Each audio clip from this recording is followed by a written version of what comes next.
Okay, where to enter exactly? And this was the big question that we had. Let the slider catch up here.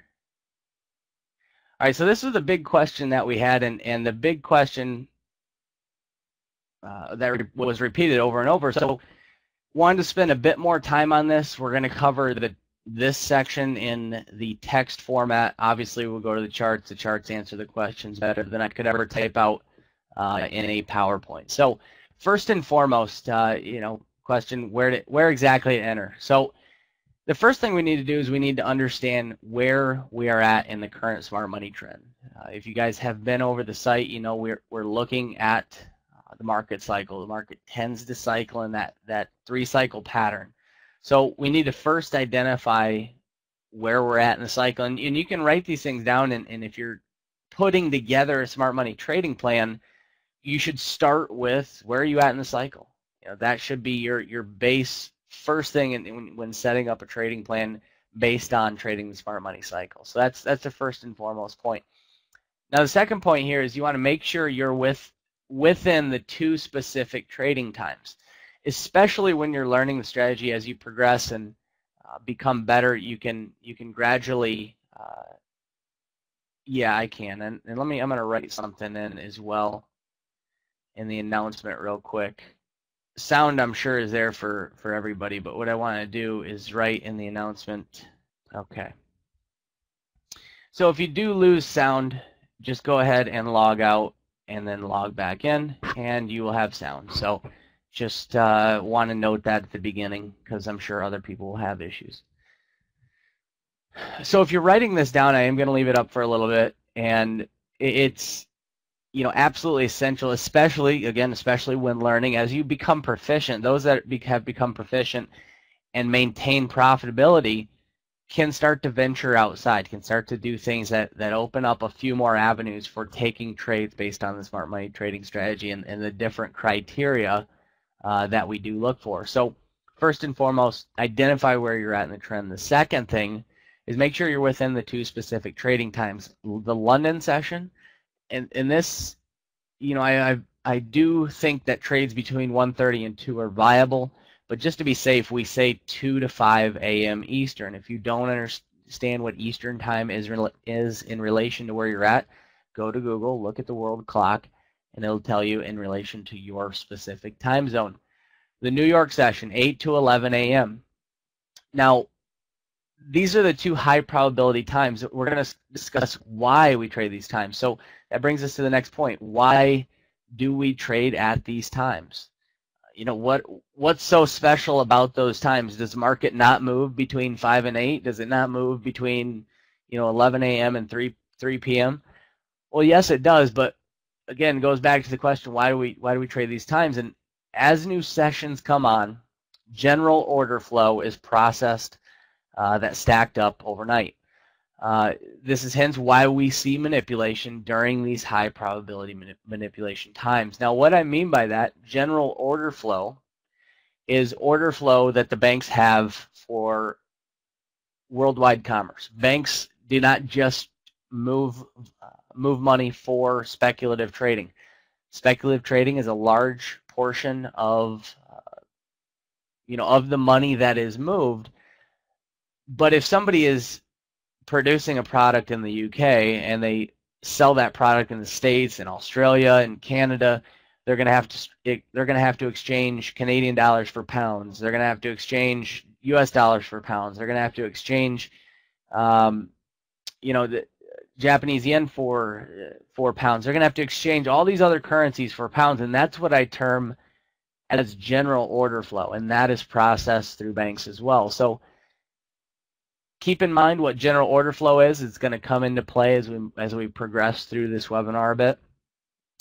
So at the beginning of sessions, this is when banks process the backed up general order flow that is backed up overnight or between the time that specific area's trading time is ended and when they begin their trading the next day, generally at 8 o'clock. So in that time where it's stacked up, you're going to come in and have a massive stack of orders. Now, the banks have two options. One is just to process that order, process the orders at the best price possible, and not have any care as to, as to how it will affect them or how it will affect the move. The other thing they can do is they can save orders for specific times of the day.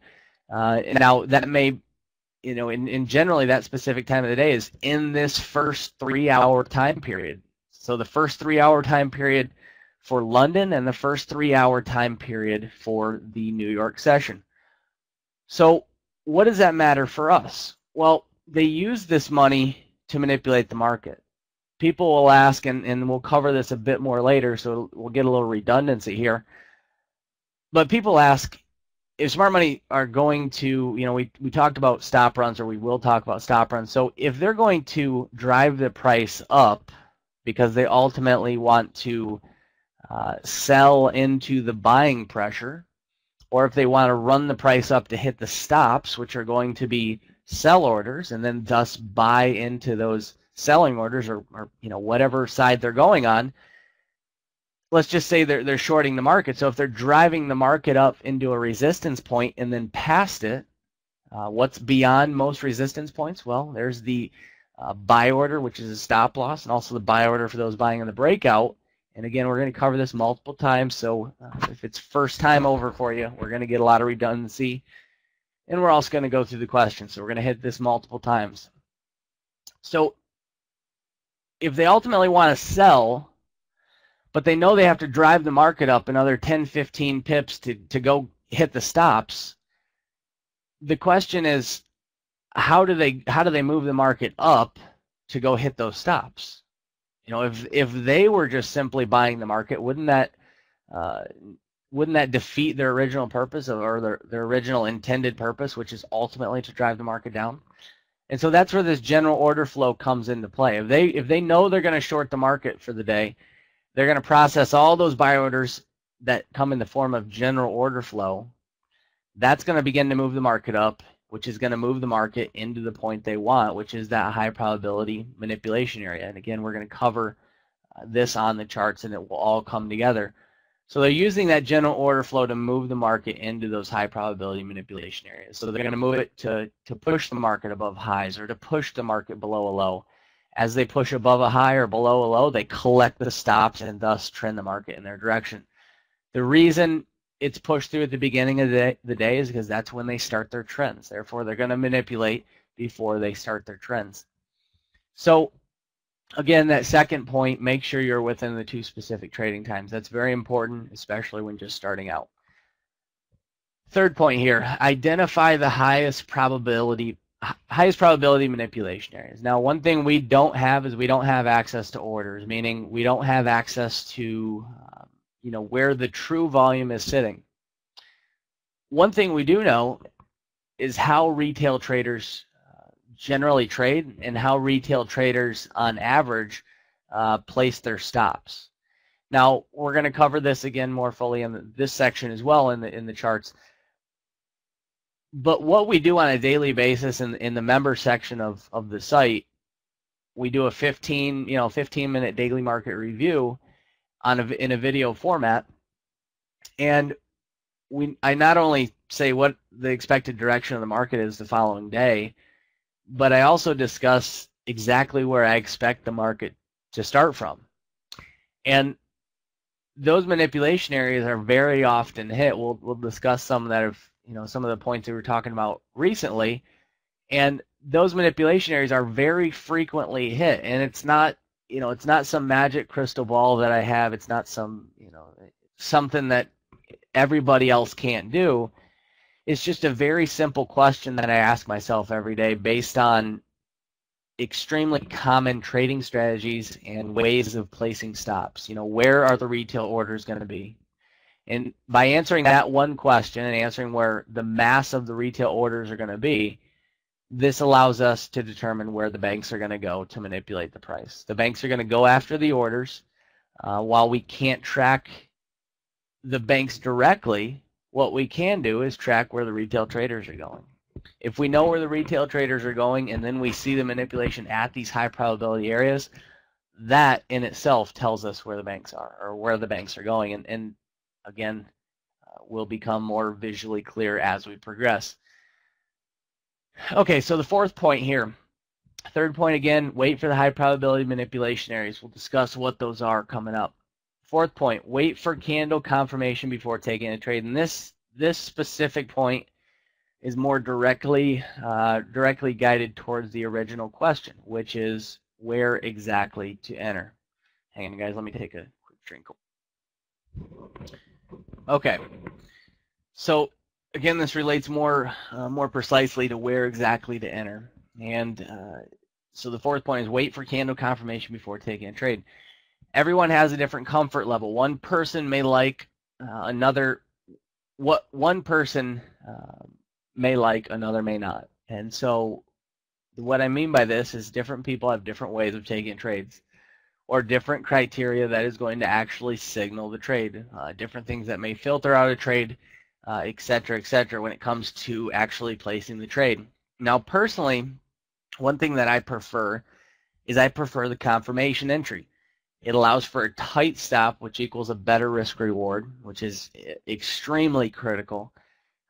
In fact, if not one of the most critical parts to whether or not somebody's going to be a profitable trader. Additionally, the confirming entry tends to be safer as you are making the market show it is reversing before the entry. You know, you're not just taking it as it comes into a level. You're not just taking it once you see, you know, a slight sign of reversal. You're actually seeing, in the case of using 15-minute charts, you're seeing 30 minutes of visual reversal before the entry is taken. The great part about the confirming entry, however, is that, like I said, it allows for a tight stop. Most of the time, you will trade confirmation for you'll trade confirmation for entry point. And what I mean by that is the more confirmation you wait for, generally the worse entry you get. The beauty of the confirming entry is that not only do you get added confirmation, but you also get a very tight risk reward. Now, does this mean that sometimes you'll miss a trade because you don't see it setting up this way? Yes, of course. It does. But when it does come together, which is much more often than it doesn't, it gives you not only the tight stop, but also the added confirmation. We're going to fully cover all that, Krim. Yeah, I'll take trades that aren't based on the confirming entry. We'll get into that more specifically. So let's go through these slides and we'll get into that a bit more specific. As I said before, I'm going to try and really, you know, I don't want my part to take up a huge amount of time. I don't want it to take up, you know, an hour. We're at 23 minutes. I'm going to probably go for another 10 or 15, and then we'll specifically, well, try to. I'm a little bit long-winded, but then we'll go to questions and field all your guys' questions before we head out.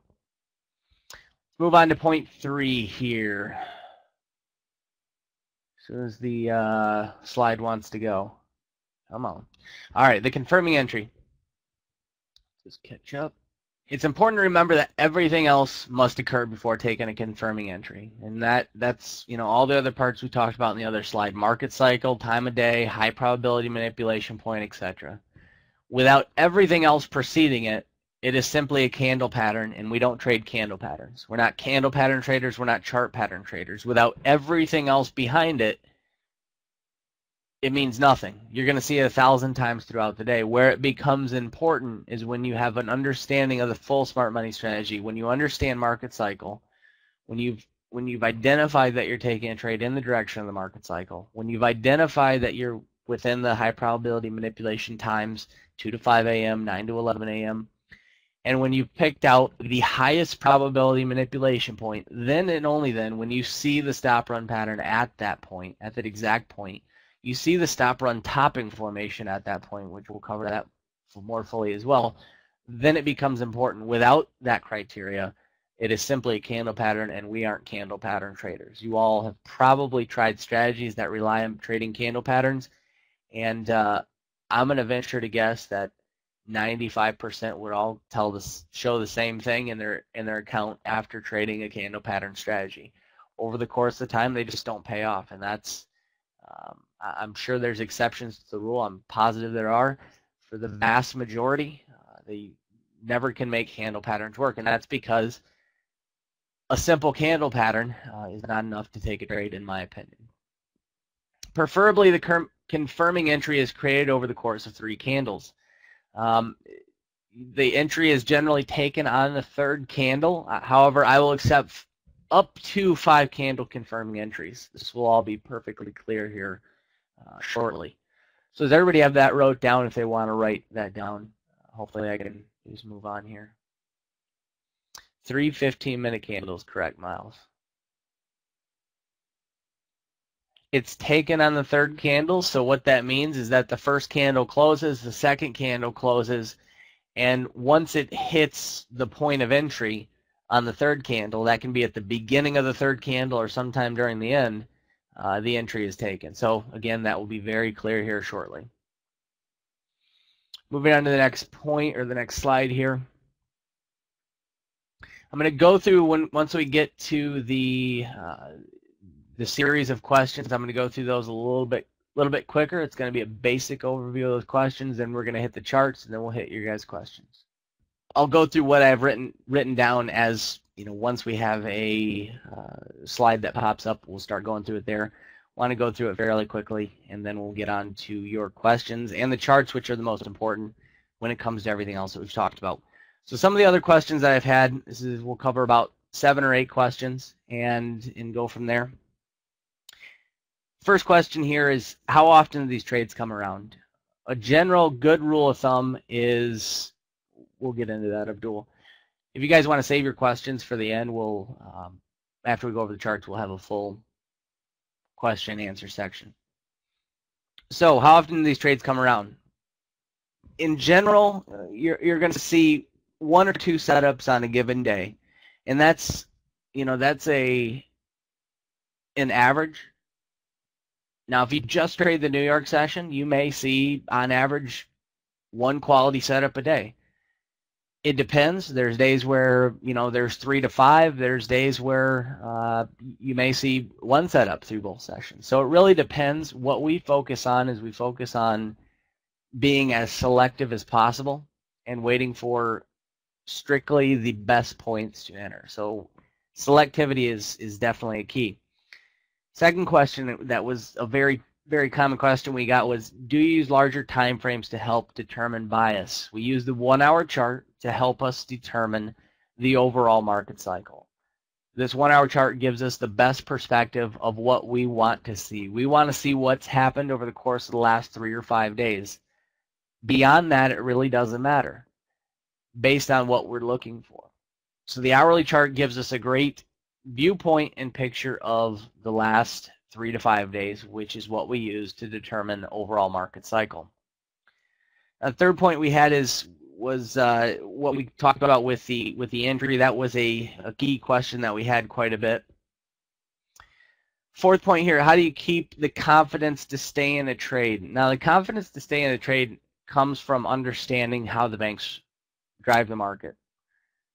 The confidence to stay in a trade, comes from that complete understanding, and once you've already seen the setup, knowing that this setup is frequently going to pay off, and in general, knowing that these setups are high risk reward setups. Beyond that, the confidence comes from not over leveraging on a trade, and the confidence comes from getting a good entry on that specific trade. Beyond that, confidence comes with time, because you're not going to have confidence initially. What I mean by that is confidence, like everything else in this market, comes over the course of time. So that's an important thing to remember, but it comes from fully understanding, having your direct trade plan, knowing your exact trade plan, and sticking to that trade plan. So that's really the key when it comes to that. We'll go through to the, let's see here, I wanted to answer 1 or 2 more quick questions before we get into the charts here. We talked about general order flow in times. Okay, the last question we had that we got quite a bit, specific markers for banking activity. This was one of the questions that I wanted to cover. And the only true specific marker for banking activity is the stop run. Now, what I mean by that is that is the one thing that you can be assured of is telling you specifically somebody moving a massive amount of money is triggering the stops. And with a high degree of certainty, when you see a stop run, that's the point you know. We talk about how the market is driven in 3 cycles. It's not like the banks sit there and say, okay, we're in the first cycle, we got to run 2 more to the upside, or we've had the second push down, well, we have to run the market down in the third push. The fact that the market is cycled, cycles in runs of 3 is something that's been around longer than anybody in this room has been alive. That's just the way the market cycles, plain and simple. So we can put 2 basic facts together. That's the way the market tends to cycle, and the banks run the market. So putting those 2 facts together, what do you have? Well, the banks tend to drive the market in 3 cycles. So yes, that's how they tend to do it. But is that giving you a specific signal that, okay, hey, the banks are entering at this point? No, it's a broad spectrum view. What gives you that specific reasoning is the fact that you've seen a stop run, you've seen some stop taking, or you've seen a false push, which gives you a strong indication that you're seeing the banks taking the stops and thus driving the market in the opposite direction. So I want to go to some charts here. And we're going to start with, I'm just pulling up the charts that I use for the room. So the charts are a bit marked up, but I think this is good because it'll give us a bit of an overview when it comes to, okay, so first things first, we're going to talk about going back to specific entries. And what we'll do is we'll talk about entries that we actually took, because I don't like the Monday morning quarterback things. If this isn't an entry I got a video on of us taking the entry, or if it's not a video that we actually didn't take in the live room, I tend to not really want to talk about it, because I like things that we actually did and we're doing in real time. So the first thing we're going to get into is we'll go back to, we talked about entries, and the one thing that we talked about with entries was the confirming entry, and that was the basic principle, the basic question that we get quite a bit of, and therefore it's something that I wanted to cover when looking at a trade here. So let's get into, let's see here. Okay, this was a trade that unfortunately I ended up taking a break-even trade on this. I have the entry for this trade, which will be posted to the site more than likely today. I'll try and get that posted a little later on today. It might be either today or tomorrow. But this was on the euro going back to the 25th of September. It's a 15-minute chart. And I'm going to shrink this down just a touch so you can see everything of the chart. That way I don't have to keep repeating what time frame it is. So you guys should have that view of the euro. Now looking at the euro on the 25th, this was during the Asian session, and generally I'm in bed at this time. This is a trade where I was up. I think I was working on an email that we sent out, or that I sent out to the list, or working on something. But regardless, the first thing that we were looking at, I'm going to cover the New York session trade first, because it really really clarifies and hits every aspect. But the first thing that we had identified, and I'm zoomed out here so you can get the overall picture of where I'm at.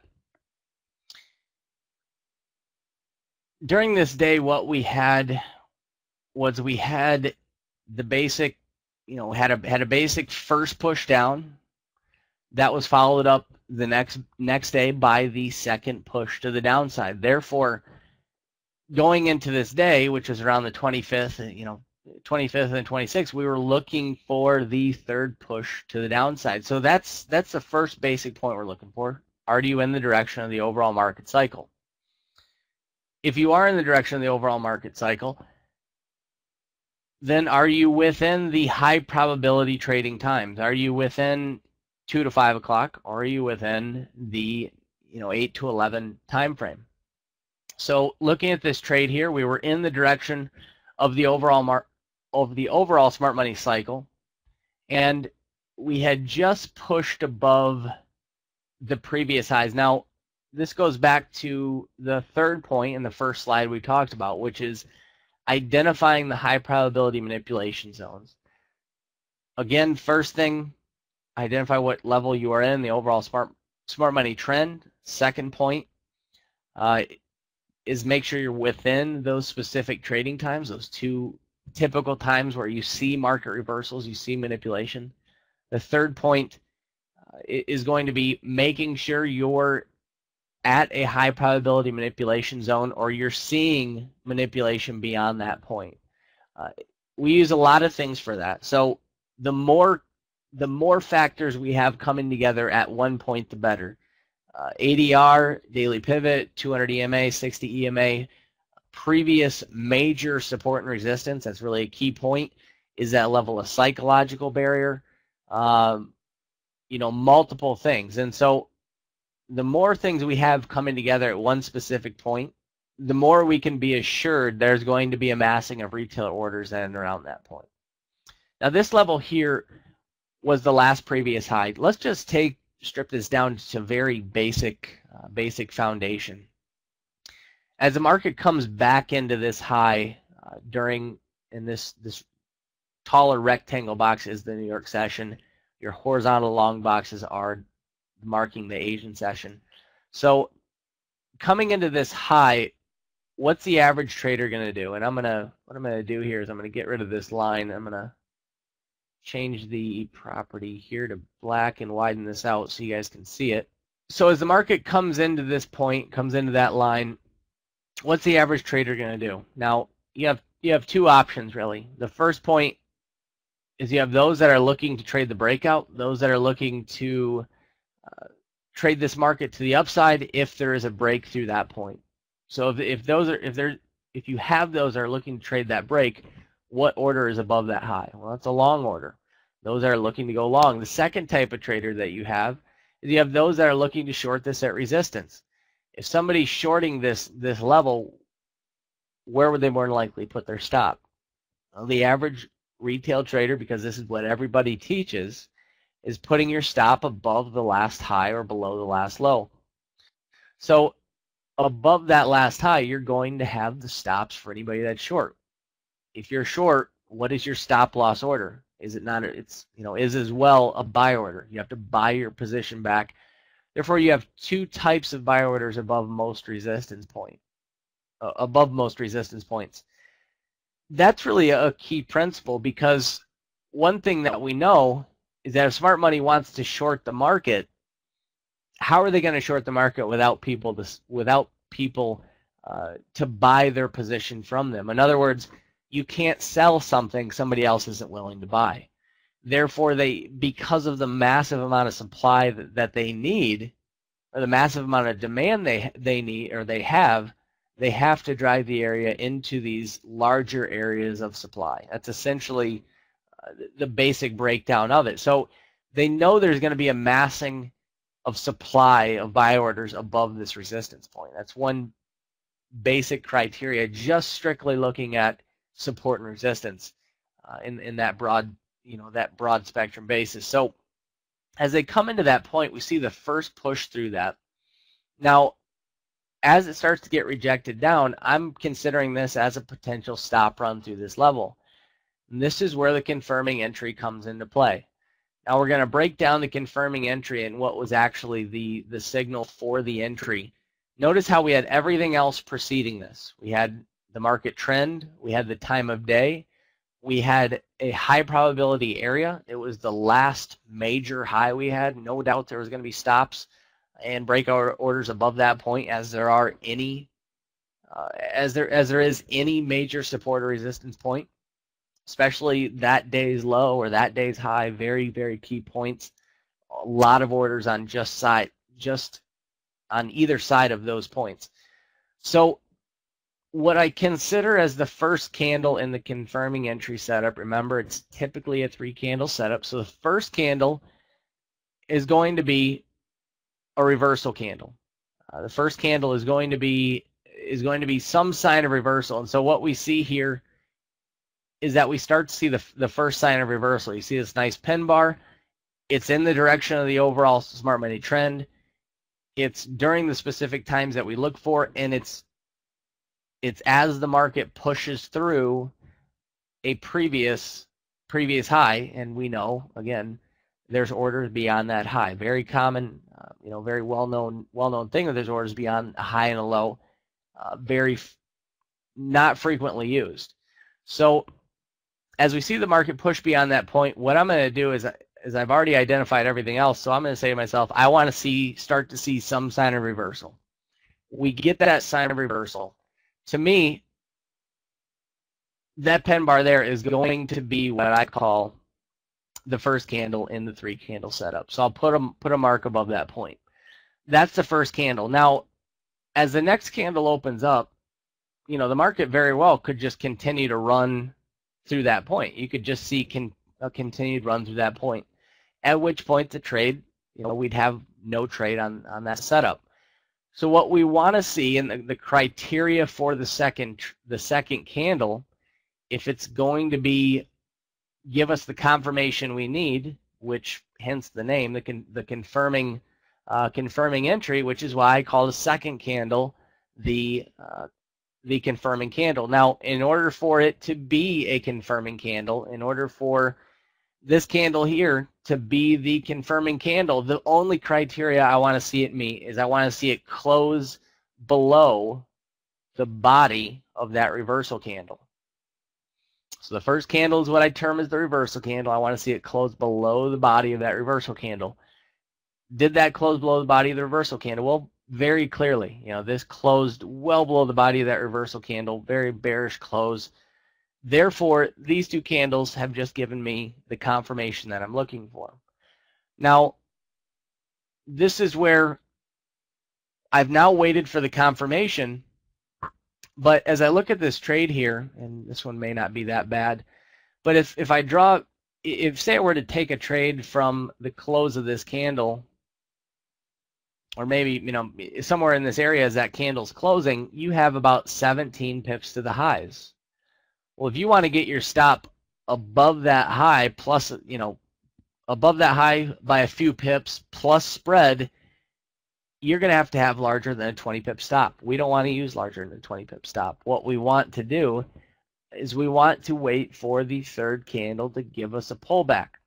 So remember how I said that sometimes it will take, I'll consider an entry up to the 5th candle. These first 2 candles have formed. The next candle here is the 3rd candle, and we're again just going in succession. The following candle, the 3rd candle there. So this following candle, this following slightly bullish candle, is the 4th candle. Note, and the entry for the confirming entry is taken anytime after the second candle is closed. And the very basic criteria for the 3rd candle entry is we're taking the entry when that 3rd, or in this case the 4th candle, pulls back to and touches the body of that reversal candle. So what we want to see is let me delete this line here. We want to see the 3rd candle pull back, and as soon as, one good criteria for taking the entry is as soon as it touches the body of that reversal candle, that's where we're taking the trade. So let's go up to another illustration here, and we'll mark this all out. We'll discuss how this trade worked out ultimately here in a second. But let's go over here and see another confirming entry. So market comes back up to these highs, and I'll note how this trade worked out, because it's important to note why that pullback is so important. So again, we see another reversal candle. Does the next candle fulfill the criteria of a confirming candle? Does it close below the body of that reversal candle? Yes, it does. And then the 3rd candle opens up. Mark this out. And if you notice on that 3rd candle, it gives you the pullback. It pulls back into, and I'm going to wrap these lines essentially around the body of that candle. Actually, let me draw a line here, be a little bit clearer. So we'll just wrap these lines around that candle. This candle here, notice how that third candle pulls back into the body of that reversal candle. This is why I don't force trades. This is why if I don't get the pullback, I don't take it. If you notice at almost every key turning point, you'll get your reversal candle, you'll get your confirming candle, and then later, the third or the fourth candle will pull back into the body of that reversal candle. Just that basic tip right there would increase your edge tremendously. It can take a risk reward of 1-to-1 and very quickly get it to 2-to-1. Because not only are you're not only getting a better entry, which allows you to do what? It allows you to shrink your stop, which makes for a much better risk reward. So as we look at this trade, and I'll get into moving this over here. So we had the first candle close, second candle closed. We took the entry on the third candle here, and I believe we actually pretty well got it right at the highs. I believe our entry was 52 or 53. Anybody in the room, if you remember that trade exactly, can let me know. Now, I ended up taking a 10 pip loss in this trade, and I'll get into why. Generally, a pretty hard set rule I have is once I get into a trade, if I'm within that trade or if I'm in that any trade, I do not close the trade until the stop loss or the take profit is hit. I don't close manually. Now, in general, if I'm outside of the trading time and say the market has not moved, has not shown any progression, then I will exit a trade. Now, in this case, unfortunately, we had Draghi talking. Now, if you guys remember, 4 or 5 years ago, we didn't have the things we have now. Even 2 or 3 years ago, tape bombs were not such a massive part of the market. And so for me, one of the things, if you guys listen to Draghi speeches or you keep up with the news, you'll understand that Draghi, like any good central bank, any good head of any central bank is going to do, he's going to prop up a currency. So when Draghi was still speaking, to me, I think that opened up a lot of risk. And as I said in the room, it's a great setup. I'd take it every single time. And outside of, and if Draghi were not speaking, I would never close this trade ever with it before a take profit or a stop loss is hit. Or, I've sat there for 5 hours and we're at the end of the day. Outside of that, I wouldn't trade it because I love the setup. But considering the risk of Draghi speaking, I was taking the exit on that trade. Now, those that stayed in, obviously the 2-to-1 take profit was hit very easily. And with an entry, I think my entry was a little worse than yours, Wally. I got 53, if I remember correctly.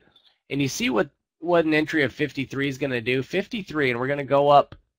We're going to go up 20 pips here. We'll set 20 pips. 20 pips is right at 29.73. So throw a line at 73. Now the high of this one got to 70. Now nobody has a 3-pip spread on the euro dollar. If you do, you need a new broker. Even all the bucket shops in the U.S. during the New York session never have 3-pip spreads. So taking the entry on the pullback here was the difference between getting stopped out and having a great trade. And that's why just that small 5-10 pip pullback is a very, very key point. Another way to take the entry is after you see the first candle and the second candle set up, again with all the other criteria beforehand satisfied. A general rule of thumb is you can if you're waiting on the third candle pullback, in this case it was the fourth candle. So if you're waiting for that pullback and you want to use a 20 pip stop, you let the market pull back enough to where 20 pips from that entry point gets you a couple pips plus the spread above that high. And really, any way you do it, those are two ways that are frequently used by the members and by myself as well. And so whatever do you do in that situation is really up to you, and it's it depends on your trading personality. Regardless, if you're setting your stop above the stop run, typically that stop run high or that stop run low will hold. I prefer, just as a general rule of thumb, I prefer to take the entry when it comes back and touches the body of the candle at that reversal point. So, or the number one candle, the reversal candle. In this case, we'll mark that one there. You can see, so whenever it comes back into that body or into the body here. Now, that's a personal thing. That's how I like to do it. The confirming entry has been widely successful with members who are looking to increase their risk reward and members that are looking to, number one, just get better entries. And that waiting for that pullback dramatically helps in decreasing your risk and increasing the potential profit. So getting into a counter trend trade here that I took a little bit earlier, this one was a live room trade. This one was a trade from earlier that day. I just finished up the daily market review for the members, and I saw the market, we'll go out here. I saw the market had just broken beyond the previous lows in a beautiful pin bar, just broken below those lows. So keep in mind these lows. I'm going to zoom in here a bit. It had just broken below those lows and got rejected back up with an absolutely beautiful pin bar there. And a good rule of thumb that I'll use is if you have a wide pin bar like this, one of the things that I like to use is a very, very simple rule. It's the exact same principle. In fact, the second candle here did confirm up, but because this wick was so long, one of the things I'll do when I get such a long wick is I will wait for the market to pull back half of that pin bar. Very, very simple. That's a 20 pip pin bar, or in this case, nice hammer formation, maybe not quite a perfect hammer, but the halfway point was right at 28.94. So as I bring the marker down here, we change this property over to a red one to mark the entry. And I'll get this video up on the site. You'll see it in the recent trades section. I have the entry from this trade. But as it pulled back into the halfway point there, that's where I was taking the entry. Now what that does from my entry point, 20 pips got me, to the low, I was only 9 pips away. So 20 pips got me well beyond the stop run. A very basic rule, placing your stop beyond a previous high or below a previous low. Although it is the most taught thing, they teach you that when adjusting your stops. When trailing your stops, they tell you to trail it beyond the last high, trail it beyond the last low. That's where smart money goes to find the order. So why would we want to have our stops there?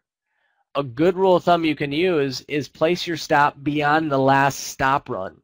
So if you've identified something as the stop run, generally, if you put it beyond that point, they're not going to come get the stops again. And the rule behind that is it takes money to move the market. So it costs them money to move that market, or they had to use up that general order flow.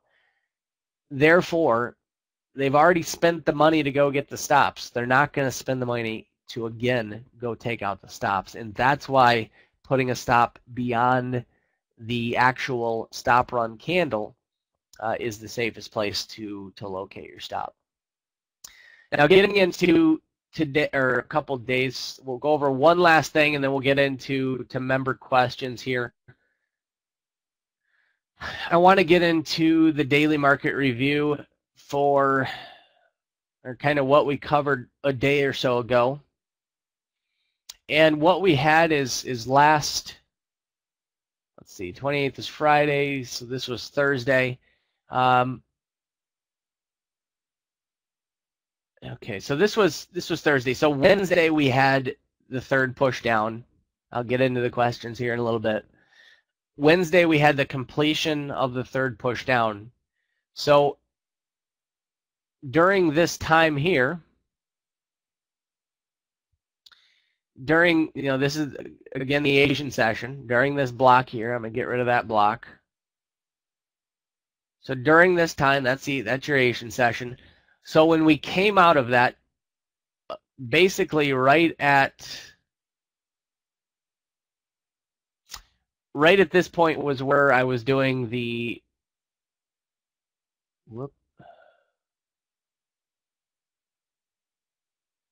okay, so right at basically this point is where I was doing the daily market review. That's where I was this is where I was starting to do the review. And so with that in mind, we'll discuss some key points here. One of the things that we can do once we've finished a cycle is we call that, level 3 type accumulation, because positions are accumulated during this time, and that's why we go into a time where we trade high probability manipulation points to either side. And that's one of the things that opens up during this time.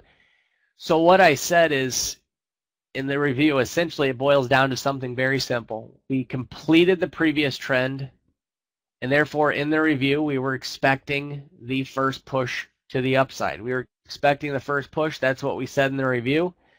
And in the review, what I said was I would look for the market to come down and create the stop run or the stop run bottoming formation on the previous day's lows, because pretty basic fact, if anybody is long from a swing trading perspective or even from a short-term trader's perspective, if they were entering long, and they like to leave a wider stop, coming down and taking out those lows is going to take out any stop for anybody that's long, especially those that are long on a short-term basis. So that's why I really wanted to see that low taken out. As the market closed, or as we were doing the review up here at this point, I mentioned that from the current point we were at to those lows, there was about 55 pips. And so what I said in the daily market review was, don't let those pips go to waste. If we see manipulation, or if we see the test really into 2,900, and we see the rejection from 2,900, we should be trading that manipulation around that, again, that high probability manipulation point. Now, why is that level the key level? Well, that level is the key level for 3 reasons that are right off the bat. Number one, any stops that were just above the Asian session highs right here would be taken out. Anybody that was putting their stop above the 200 or trading the breakout of the 200 would be getting triggered. And anybody just above or right at the 2,900 level would be getting triggered as well. Therefore, there's a massing of orders in and around that point for a lot of very basic reasons. And again, we teach and we cover all the basic criteria we're going to look for. We try and jam in as much information as we can, but we do cover what we should be looking for, what makes it a high probability level. The basic question you can ask yourself is, what is the average retail trader going to do? And you hit the major strategies, and that's how you can assess where the levels are. And so what did we have here again? This is a trade, I'll cover a trade a member took specifically, but what they did is they waited for the rejection off that level. So they waited for the market to prove that, yes, they were getting rejection from that high probability manipulation zone. They waited for the confirming candle down. Now you notice here the 3rd candle never gave a pullback. 4th candle, 5th candle, 6th candle, 7th candle. It took till the 8th candle to give a pullback. Now typically I won't take it that late in the entry. But one of the things that we know is that if smart money wants to drive the market up almost with a certainty, and this is why we can, every day in the daily market review, we can map out not only their direction with a high degree of certainty, but we can map out exactly the points they're going to start from. And it's not a crystal, as I said in the beginning, it's not a crystal ball. It's the fact that we know they have a massive demand, and therefore they are consistently going to drive the market into areas of mass supply. That's a very consistent pattern. They have no choice but to follow that pattern if they want to enter the trade. If they want to buy, somebody has to be willing to sell it to them. If they want to sell, they have to find somebody to buy it from them. Therefore, they will never change. That will always be the way they enter positions as well as exit positions. And it can't change because that is the way they have to trade. They have to find areas of high probability.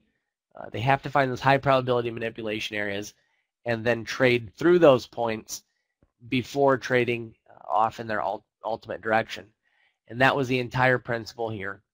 If we knew they were going to come up, if we were expecting the reversal to the upside based on the smart money trend, then one thing that we knew was that they were at some point going to come down and take out the stops to the low side.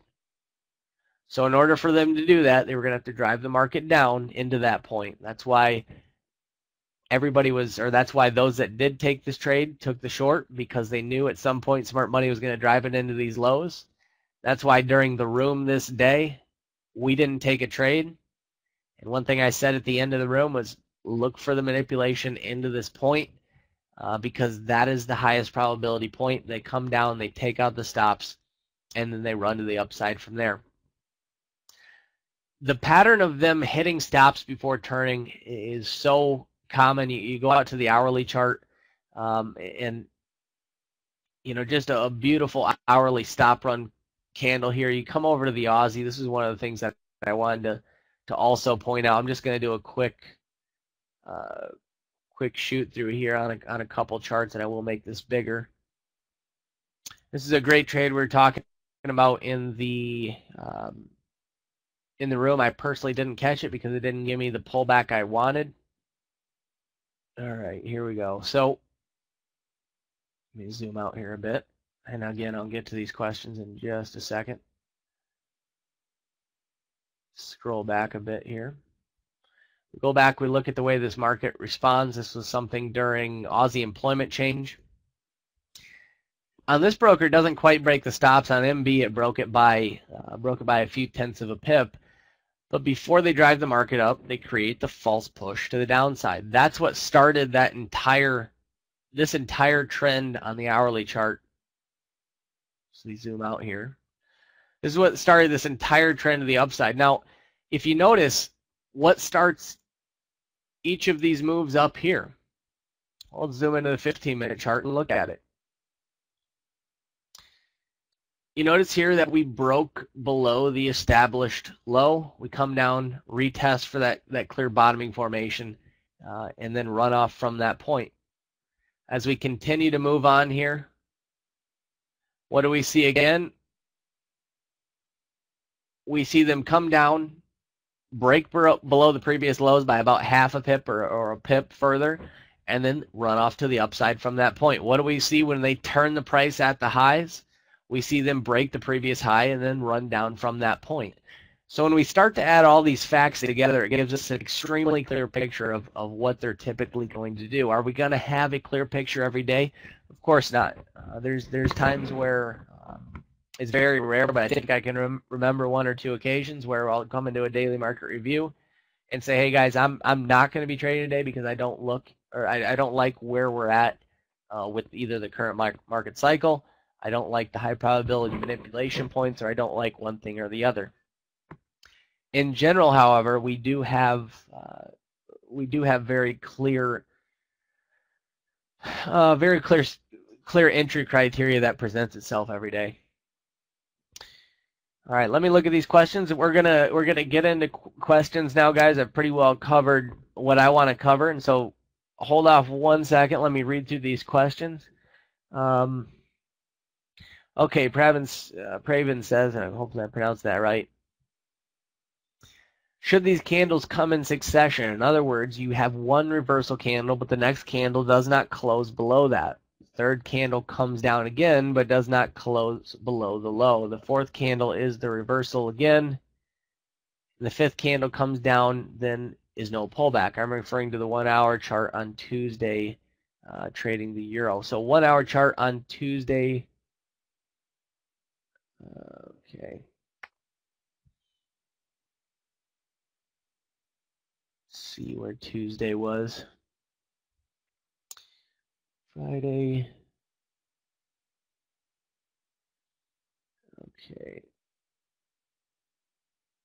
So you're referring to these candles up. Let me zoom in a little bit. You're referring to these candles up here. Let the chart catch up here. These candles right here. Praven. Okay. So what I'm assuming you were looking at is you were looking at trading a 1 hour stop run. One of the basic criteria that you can look for, and this is what we we term as a reversal leg stop run, or some people call it railroad tracks. And so if you were to combine these two candles here, what type of candle would you have? You'd essentially have a candle that looked like, I'm going to do a poor drawing of this, but you'd have a candle that looked like this. You'd have a big, essentially a large pin bar if you combine those two candles. And that's why the reversal legs, or the railroad tracks, in this case, we still consider that a stop run because it's breaking through a level and then getting rejected right back below that. So you were looking to trade the hourly stop run. What I consider in railroad track, or in a situation where you have essentially railroad tracks, what I look for is I look at the first candle as I look for the candle here, the candle coming into the resistance as the first candle, and I call the candle that is engulfing it and essentially completing the railroad tracks, I call that the second candle.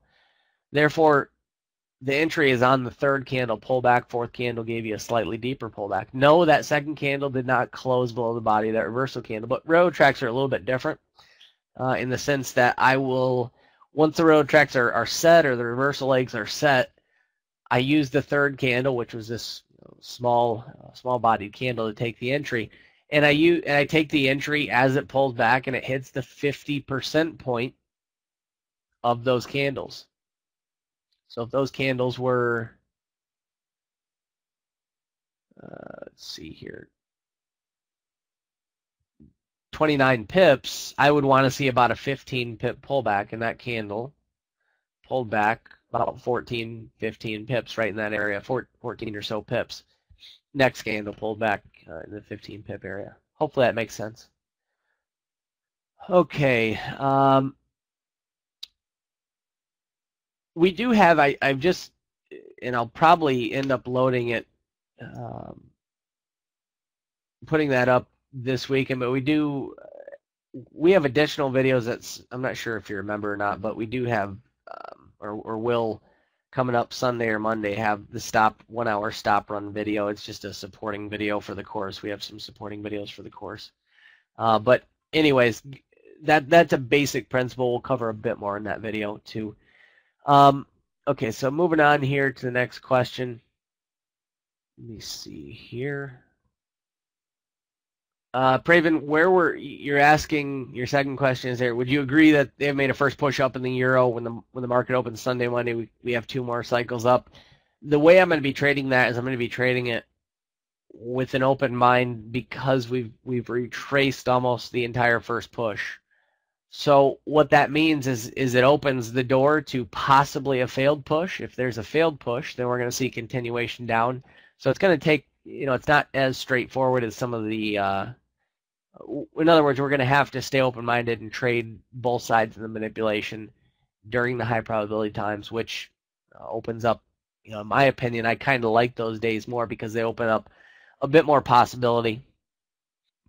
I don't trade chart patterns, Corey, as far as head and shoulders are concerned. If it's, if it lines up with everything else and it's a high probability manipulation area and it's seeing a stop run through it and we're getting a retest, which is essentially the second shoulder, if you will, then I'll consider it. But if it's not lined up with everything else, I'm not looking at it. All right, I generally don't look at it. I guess I'll say it that way. How do you factor in, Walter? How do you factor in a news release, let's say at 8:30 Eastern for the euro or the dollar? Most U.S. news releases do not move the market. The news releases that move the market are Fed statements nowadays. If you guys notice, the what's that? The red indicators, or the red news releases that you'll see on Forex Factory, don't move the market out of the States anymore. News has become much less important. If we do have news, we do watch it during that session. And typically, the best way to trade news is they use news to create stop runs. So they'll use the news to drive the market past a previous high or past a previous low, and then they reject the price. So look for news to create stop runs, and that is the best way, in my opinion, to use news during the New York session. The UK is a little bit different. There's some more news out of the UK that does move the market that you got to really understand the news to trade against it on a stop run. Okay, moving on. On September 27th, uptrend black line, there is no pullback candle. Do you have an entry strategy for this trade, or you missed this trade? I'm assuming you're meaning the euro there, Ken, and we'll go over to the 27th. That was an hourly candle. Let me go into the 15-minute. The 15-minute did not give a pullback either. This is one of the things that we talked about in the review going into Friday. That was a trade that I personally missed. I did not catch that trade because we did not have a pullback. So yes, that would be a trade that I miss. Also, one of the things I want to say is the daily market review, or the live training sessions that we do on Tuesday and Thursday, there's a lot of people that couldn't make them. So what we've done is we've actually started to record all those training sessions, and we have an entire backup of the training sessions, and we record every session. So there's every part of the service can be used, whether somebody can actually be there or not. Again, the daily market review is a video as well. Yeah, once you understand, Danny, you're saying, unfortunately, I cannot make the recommended times. I've been using limit orders at high probability points, but have been unsuccessful. Any pointers that can help in my situation? Well, you have to really have a complete understanding of the smart money strategy. If you number one, what can help you is take trades at the highest or number one, take trades in the direction of the overall smart money cycle. So you need to understand cycle, go through the information, understand what makes a push, what comprises a push. Is this a first push? Is it a second push? So you need to, number one, understand what direction of the cycle you're in.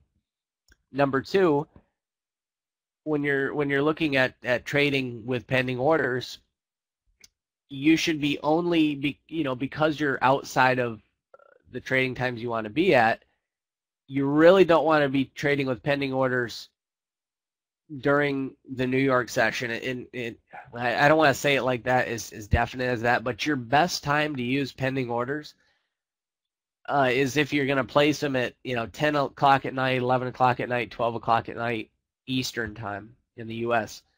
And that's a couple hours before London opens up.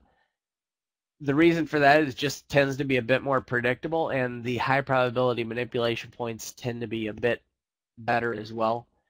So if you're going to place pendings, this is specific information just for pendings if you're not there, I recommend doing it for, more for the London session. And even if you live in the States, you can still do that because you don't have to place your trades till 11, 12 o'clock at night or 10 o'clock. Another tip is select deep manipulation points. If you see two high probability areas, only trade off the deeper one. Yes, that's going to mean you're going to miss some trades, but it's going to keep you out of a lot of bad trades. Another thing is your risk reward. I can't stress to you guys the importance of risk reward. Risk reward I can promise you it'll be the single determining factor as to whether you're a profitable trader or not. The reason I say that is it's been that way with every trader I know. Any successful trader always has a high risk to their high reward as compared to the risk. So with trading is such a mental game. If you don't believe you can do it, I can promise you can't do it, because you will defeat yourself over and over if you don't have the belief that you can do it. And so where that belief stems from is it stems from the basic thought of knowing that something is attainable. That's why risk reward is so important, because you can look at the market this way, and this is what I recommend for all our members, anybody that we talk to.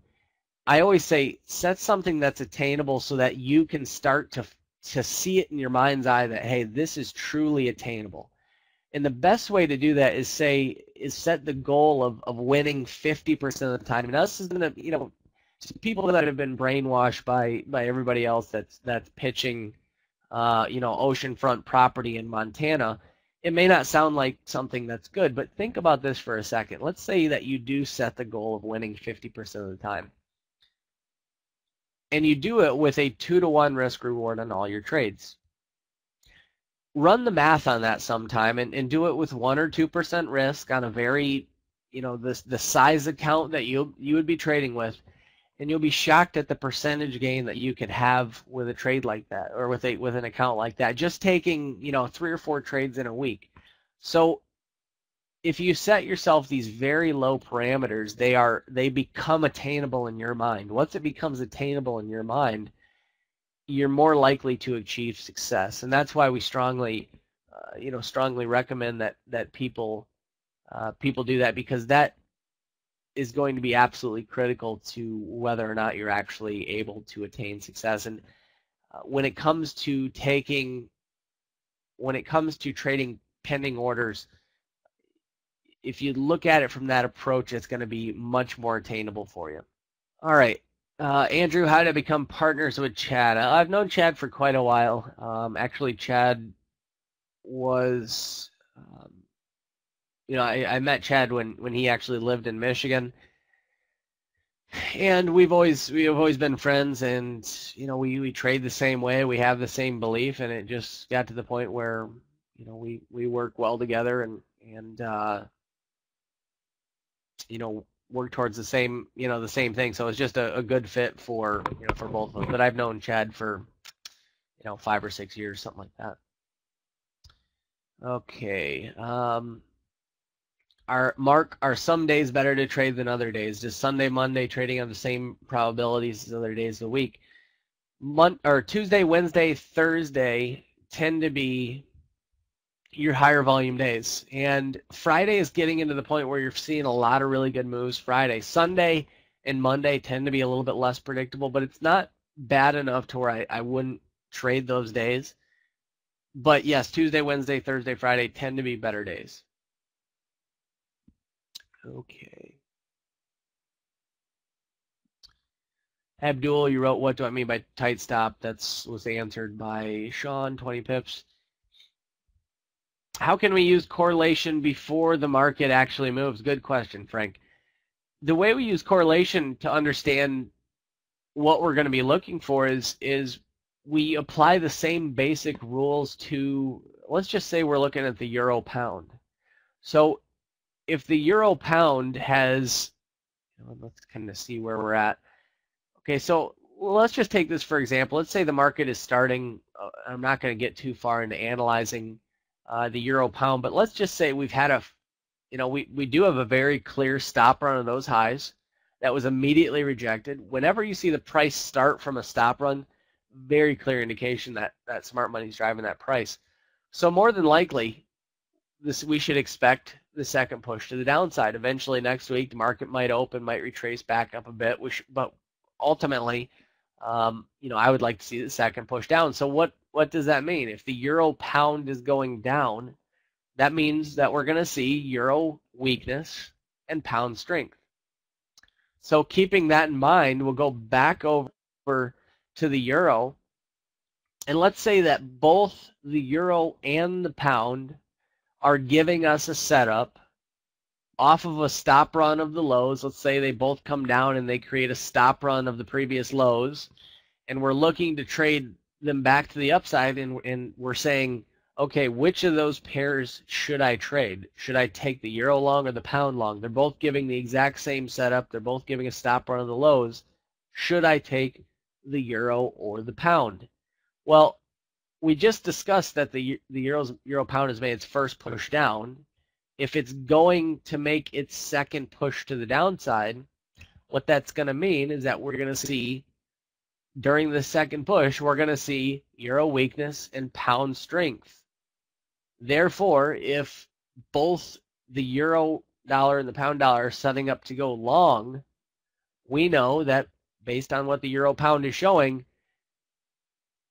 the euro is going to be weaker than the pound. Therefore, that would guide us to take the pound instead of the euro. So we're going to apply the same rules, the same smart money strategy we do to the euro pound, understand what cycle we're in with the euro pound, maybe even wait for the euro pound to set up to move in that direction of that cycle.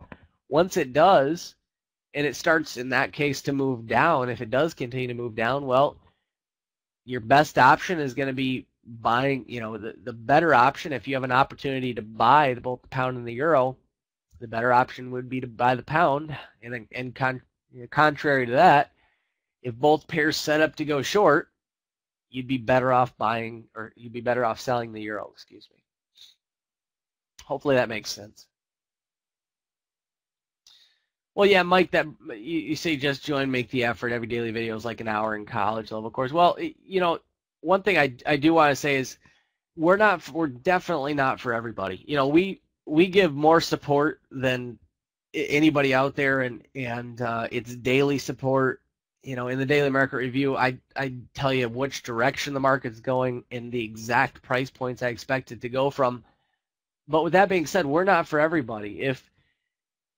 If you're not willing to put in the work, then we're definitely not for you. You're not going to succeed with us. I can promise you, you're going to, if you think that you can just read a course and then succeed with it, you're still caught up in the fact that somebody's trying, there's oceanfront property in Montana, and there's not. So if you're still in that belief, that there's a magic indicator out there that's going to make you successful, or an EA that's going to make you a millionaire, or there's some get-rich-quick trading strategy out there, there's not. There's basic fundamental rules about how the banks move the Forex market. Those basic rules allow us to track the footprint in the sand that the banks leave. That basic principle is something that everybody can learn and attain with time. Not even an extremely long period of time, but it will take some work. If you're not willing to put in the work, we're definitely not the service for you. The room runs from 3 to 4 a.m. Eastern and 9 to 10 a.m. Eastern. We say it only runs an hour, but generally Chad's session is 2 hours, and generally mine runs an hour and a half. Thanks, Corey. Glad you like it. Sean, thank you. Here's a testimonial. Miles, I appreciate it. Miles says, here's a testimonial. I've been a full member for a month, and I've learned more than I had elsewhere in 12 months. And you guys are definitely teaching, and definitely for a fixed price. I appreciate that, Miles. Glad you're enjoying the service, and really glad that you're actually learning something. Corey, very true. You get in what you put out, and if you guys are willing to put forth the effort, we're there every single day to give you the effort right back. Dave, glad you're liking it. Thanks, Terry. Appreciate it. Mike, that means a lot. Appreciate it. Mike said I lost 20K in 2 years. On my first try with a reputable vendor, it was hard to trust anyone again. I like Sterling Chad. I don't regret one penny yet. That means a lot to us, Mike, so we appreciate it. Thanks, Irene. Charles, how are the gray areas generated? The gray areas are generated with a very simple indicator that we have on the charts.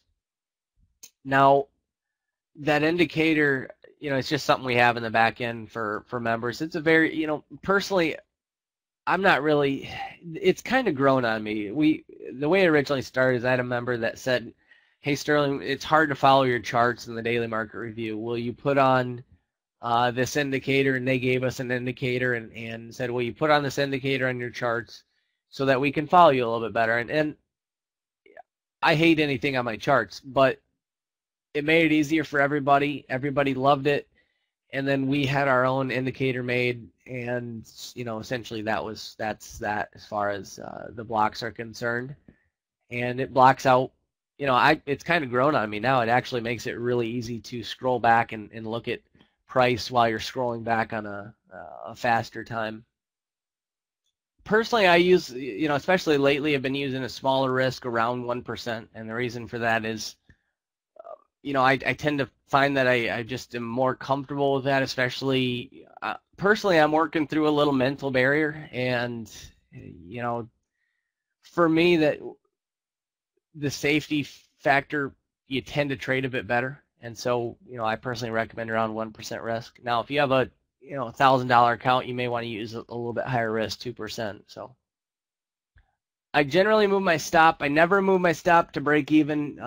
Chris, you're asking, do you have a question or you have a question about when I move the stop to break even? What I recommend is not moving the stop to break, or what I personally use, I do is not move the stop till it hits at least plus 30. Now, the reason for that, it's a good general rule of thumb, is a lot of times you'll see the reversal candle, you'll see the confirming candle, and a lot of people are taking a trade right at the end of that candle, and you get a 15 or 17, 20 pip pullback, and what that does is that pullback, on the third or fourth candle is enough to stop people out that use a 20 pip stop. So a lot of times you'll get in profit 20, 22 pips, and that's where the market makes the pullback. So it hits all those people that get in to 20 pips profit and move their stop to break even. That's why it tends to be a bit better once you move it at around the plus 30 mark. I generally trade from 8 to 11. I like trades that happen later in the session. There's times I take trades outside that session. I'm going to cover £1 trade here because I think that's was a nice trade as well. So I'm going to cover that here in a little bit. I want to get through these questions real quick. When it comes to specific market questions, guys, we're going to, if you guys want to email us, we'll answer market questions, or you can ask them in the members area. But when it comes to right now, I'd rather not answer questions that were specifically about this because it's very narrow. So I want to answer the broad-based questions here. How many pips should we look for on one push? Typically, we like to see the market making a 90-pip push. That's a good mark that smart money has actually been moving the price. So it's one good thing that's one of the reasons why we say make sure you're getting that 2-to-1 risk reward. And that's why we're selective with the trades, because if you've truly identified when smart money is moving or taking an entry, you're not going to see a 10-pip move. You're not going to see a 20, 30-pip move. You're going to see a 70, 80, 100, 110-pip move because it takes them a while to enter the market, and additionally, it takes them a while to exit the market. And that's why you're not going to see just a shallow 20, 30-pip move, and hence why we want to see that bare minimum 2-to-1 risk reward.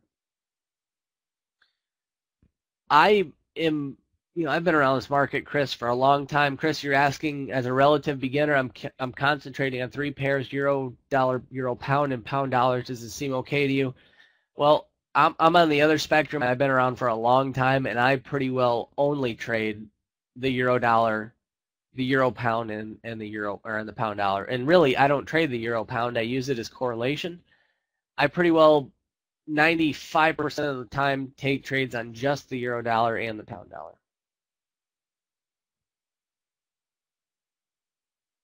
Mark, you ask, what do you mean when you say not willing to put in the work? What kind of work does your course require? Well, most people are happy to sit down for hours a day and spend hours a day watching the TV. But if somebody isn't willing to put in the work to watch the 15-minute daily market review, or if you're not able to attend the training sessions, and we now record those training sessions, if you're not willing to put in the work to sit down and listen to those training sessions, maybe not even listen to all of them, maybe just one a week. So if you're not willing to put in a very basic amount of work, it's not like it takes mountains of time and hours, but it does take, looking at the review. There's 15 minutes a day, maybe looking back through the charts, seeing what setups did occur, asking some questions on those setups. Some very basic things to further your education. The more questions you ask, the more you'll learn, and the faster you'll learn. Bare minimum, though, watching the daily market review. That's 15 minutes a day. You're going to learn. That is the most valuable part of the service. You can learn the strategy all you want, but if you don't understand the application of it, it's going to be difficult. And the daily market review, the daily market review gives that forward-looking application. What's so good about the daily market review, especially for new people and those that are just learning the strategy, is that I give you the direction for the following day. Not only do I give you the direction for the following day, but I give you the exact price points I'm looking to trade from. And I tell you exactly what I want to see at those exact price points. So when it doesn't set up at those price points, you don't take the trade. When it does set up with those price points, you know in advance exactly where to look. So I think there's a huge advantage to the daily market reviews, and it's why I think it's probably the most valuable part of the course, even more so than the live room. Charlie, I've taken Steve's course. Great learning experience, but where were you guys before I laid out the big bucks? We've had that question 1,000 times. So we've always been around. I mean, you look at the stop run video. We were teaching manipulation years ago, long before he was teaching on the web, and that's one of the things I think that's misunderstood. The bank manipulation in the form of a stop run, in the form of high probability manipulation areas, is something we've been teaching for quite a while. The stop run video, which was put out long after I actually started teaching the stop run or the manipulation at high probability areas, that was put out, I believe, in March of 2010, and I was teaching that in the Diamonds room before that, which was 4 years ago or so. It's just we get that question a lot. It's unfortunate, but at least you got put on the course of learning what smart money's doing, so you can be thankful for that, Charlie. And you got the basics of it, so you can be happy with that. Sterling, what do you recommend? What is the best way to educate us in smart money trading? Go through the course a lot of times, and then the back end is set up with a funnel for everybody that comes in. You go through the course again, maybe a couple days later, and I recommend going through the course 2 or 3 times, and do that over the course of 2 weeks. So you go over the course once, and then what I recommend doing is going through the daily market reviews. Go back a couple months and go through all the daily market reviews that you can. Those daily market reviews show the application of it. I talk about what happened the previous day. I talk about exactly what I expect the following day. And then when the following day's review comes around, I say, okay, this is what we're looking for yesterday, but this is actually what happened. So I compare it. It's a very good learning tool. And then what we have is we have the live room. The live room allows opportunity to see these trades taken live when the opportunity does present itself. We are not a trade calling service, but I will call my trades live when they do present themselves. It also allows the ability for members to ask questions in real time and get this type of feedback on a weekly basis. For those that can't make it, we record these sessions. You can watch them anytime you want, whenever your time allows. So that funnel of asking questions, and then again, the Forex forum allows you to take a picture of a chart, post it. Hey, this is a trade I took. It went good or it went bad. What did I do wrong? What did I do right? So there's a ton of different avenues, and what I always tell new members is you got to give it some time. You're not going to learn everything in 2 weeks. It's just not going to happen. You'll have a very good base after a week. After 2 weeks, you'll notice that you have an extremely good base. After 3 weeks, it'll really start to click. But what I really notice in members is that it takes about a month. It takes about 2 months, and for everybody, it's different. But it tends to come together very quickly. Once you get the gist of it, you'll start seeing, okay, this is how smart money runs the price. This is what they're going to do. And you'll develop what I term as that kind of that sixth sense, where you know where they're going to go with the orders, a high probability amount of, with a high degree of certainty, the majority of the time. And are we wrong? Of course we are. I have losing trades, and and that'll never change. Danny, thanks Sterling for the advice on pending orders. I appreciate the work you put in for members. No problem, Danny. Glad you like it. Brian, yes, we are recording it, and hopefully we'll have that posted early next week. Smart money, good marketing, teaching 100% win rate. Never saw any proof 50 lot trades. Well, if somebody's teaching 100% win rate, you should the red flag should immediately go up. If somebody's teaching 90% win rate, the red flag should immediately go up. It's setting that goal that you'll never achieve, and if you realize you can't achieve it, it's going to hurt your trading tremendously. You got to set the realistic goal. You set the realistic goal, you can go from there. Until you have the realistic goal, it's ridiculous, to even conceive of trading profitably. The biggest part of the service is the support, and it's the daily support, because the daily support is really, and maybe we can get some people that are members and some feedback on it, but the feedback from members is, in general, that the support is the most valuable part. And I'm sure you guys have all experienced this on your own. You bought something, whatever it is, and if the support isn't there, if you don't get an answer emailed the day you send it, if you don't get questions answered fast, if you don't have access, it just doesn't work. Even if the system is good, or whatever it is good, the support is always the most valuable part. It can make or break whatever it is, and that's really, with us, it's probably the most valuable part as well. What time do we do the review? We do the review at around midnight. The reason for that is it's 2 hours before the London Open, and anybody that's trading the New York session, it really doesn't matter what time we do the review, because by the time you get up at 7 or so to start the trading day, or at 8 o'clock, whatever time you get up, you can go watch it then at any point. The reason I do it later in the day on Eastern time is because that gives me the clearest picture of the following day, and it allows me to give the most accurate information.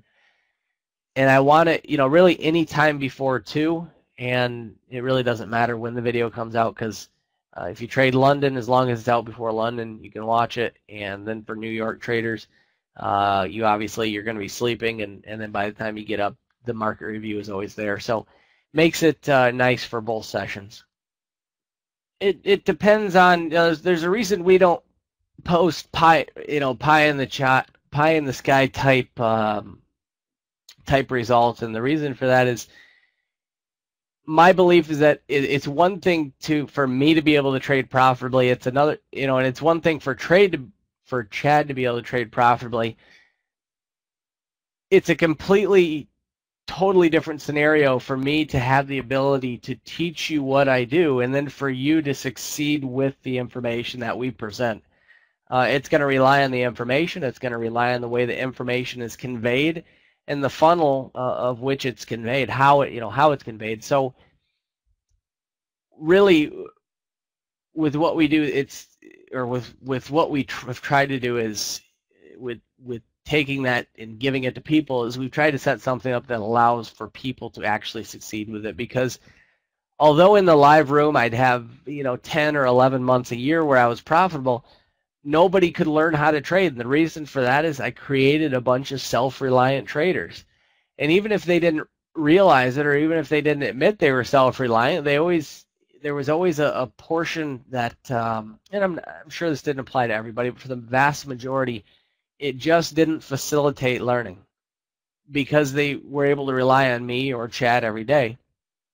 So with the current format, it just allows much better for learning. And I've had members that were with me for a long time when I just ran a live room, and then watched as we made the transition, and I saw those traders go from what I would term as very reliant on Chad or I, to a proficient trader with themselves and with their own trading ability.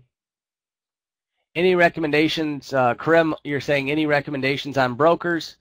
I've never tried that broker. The brokers I use are MB Trading as well as Alpara US. Chad, I know, uses FXDD, and he does use FXCM. I don't like FXCM. but you know, FXDD wasn't bad, and I personally love MB Trading. MB Trading is great. They've always been great to me. I don't recommend brokers because I don't want to be responsible if a broker screws you guys. I would feel horrible. I can just simply tell you who I have my money with and who I trust. And I trust MB Trading. They have the vast majority of my trading account.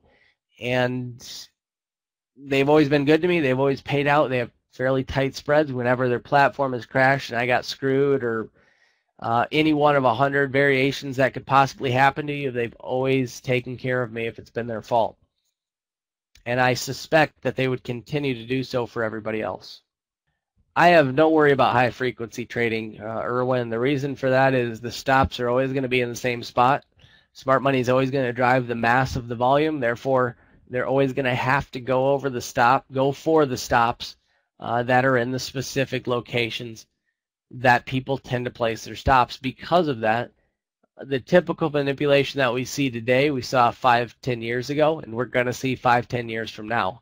It doesn't change because the way smart money trades, they have to change. Glad you liked the daily market reviews, Miles. Appreciate that. Hey, there's no dumb question, Mike. The only dumb question is not asking a question. So really glad you liked the reviews. I appreciate the comment there. Why don't I like FXCM? Well, number one question, one time typing it will do. I'm just behind on the questions. And number two, I don't like FXCM because of all the vast stories about them slipping traders, 100 pip spreads during non-farm payroll, not fulfilling a take profit when it's hit, but always fulfilling a stop loss and then slipping through the stop loss. And I could go on and on and on with FXCM. And it's just my opinion. I also know people that have had success with them. Risk reward, we should start out with a good base of 2-to-1. One of the things that we posted was in that article that we posted Chad's track record, or a portion of his track record. The reason we selected that portion of the track record is because it had essentially a bad win-loss ratio. It had a win-loss ratio for that month or month and a half of about 50%. And it shows how profitable the account was over that time period. But there's a reason we selected that bad win-loss, is because it illustrates the point that your profitability will always depend on setting and maintaining a risk-reward of 2-to-1 or better. So and the great thing is the setups that we take allow for 2-to-1 on your risk-reward. They allow for that higher risk-reward because we're taking trades after we've identified manipulation from the banks. If we've identified them taking stops, we can almost be assured that they're going to give us a 70, 80, 90, 100 pip run beyond that point. That was Charles, to your question. Ken, I'm unbelievably thankful for everything I see in the free site. Look forward to the membership. No problem, Ken. Glad you like it. We'll see you on the inside there. Abdul, really glad you liked it. Glad to have you as well. Diego, yes, I have heard of Forex Yard. I don't have a whole lot of information on them. One thing I would recommend doing is going to forexpeacearmy.com and looking through the reviews there. Make sure you're subjective about the reviews, though. If they say something like, you know, this broker is crap because they widen their spreads to 20 pips in and around news, well, all brokers do that. So read the reviews and be subjective. A lot of the bad reviews are just bad traders that simply can't trade regardless, and they post things about a broker that every broker does. So read the reviews with some subjectivity. Yes, MB Trading, Fernando, is a ECN broker. They do not trade against you. They trade customer versus customer. So your order, you know, while it's in internal market, meaning you're trading customer versus customer, they're still not trading against you, which makes them an ECN broker. They're not trading against you, so they're technically not a bucket shop. Their reviews are great. They're probably the most valuable part, I think, and it just, you know, it gives you a direct insight into exactly what I'm thinking.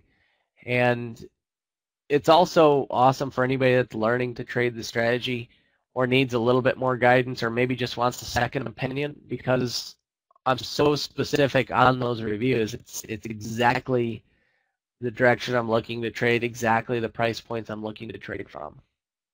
ECN means Electronic Communication Network. Electronic Communication Network is a fancy way of saying they're going to route your order to live market. 2 to 5 or 8 to 11, Charles, is the time that we personally recommend. And the reason for that is you have new sessions coming on, and therefore this is the time where they put their general order flow through, which means this is the time where the best time to see manipulation and manipulation around those high probability points. Brian, I appreciate the kind words. Thank you very much, buddy.